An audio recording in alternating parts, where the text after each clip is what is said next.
मैं doctor Debashish Gupta, एफके nursing home consultant, Haldwani, आज आपसे इस माध्यम के थ्रू बात करूंगा कोरोना और उससे जुड़े कुछ अनछुए तथ्यों के बारे में। बहुत रिसर्च के बाद ये पता लगा है कि इससे बचने के हमारे पास जो हथियार हैं वो हैं वैक्सीनेशन। ज़रूरी नहीं कि कौन सा वैक्सीन लगाएं, ज़रूरी है कि वैक्सीन लगाएं।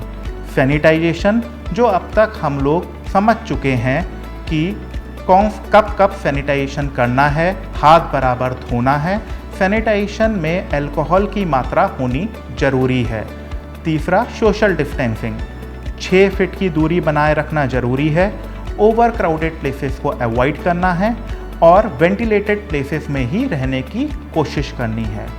चौथा और सबसे ज़रूरी, मास्क पहनना। मैं आपको बताना चाहूँगा कि अगर आप नहीं जानते हैं कि 40% लोग जो कि हाइपरटेंसिव थे वो लोग इस बीमारी का शिकार हुए हैं।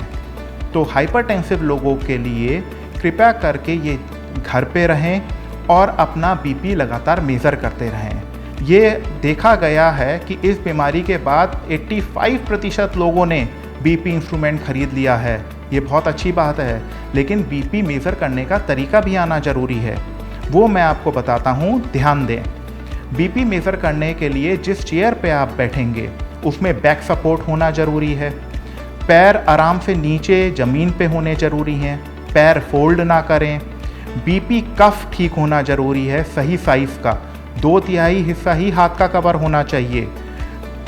बीपी लेने से आधा घंटा पहले कृपया करके चाय, कॉफ़ी, तंबाकू, सिगरेट इन चीज़ों का सेवन ना करें। बीपी कम से कम 2 बार लें और उसका एवरेज करके निकालें। अगर वो बीपी भी आपका 135/85 से ऊपर है या उसके बराबर है तो अपने डॉक्टर से परामर्श करें। ऐसे ही शुगर वाले पेशेंट भी इस चीज़ का ध्यान रखें कि उनके शुगर लेवल्स मेंटेन रहें। फास्टिंग शुगर 130 के नीचे हो और पीपी यानी खाने के 1.5 से 2 घंटे बाद का शुगर 180 के नीचे हो। कोरोना से लड़ना ज़रूर मुश्किल है, लेकिन असंभव नहीं है। ये साबित हुआ है एक झारखंड के समुदाय से जो कि ताना भगत के नाम से जाना जाता है। पिछले 1.5 साल में वहाँ पे एक भी कोरोना पॉजिटिव पेशेंट नहीं देखा गया है। तो कहने का मतलब ये है कि अगर हम ढंग से इन चीज़ों का पालन करें तो हम भी ये लड़ाई जीत सकते हैं। सुरक्षित रहें। जय हिंद, नमस्कार।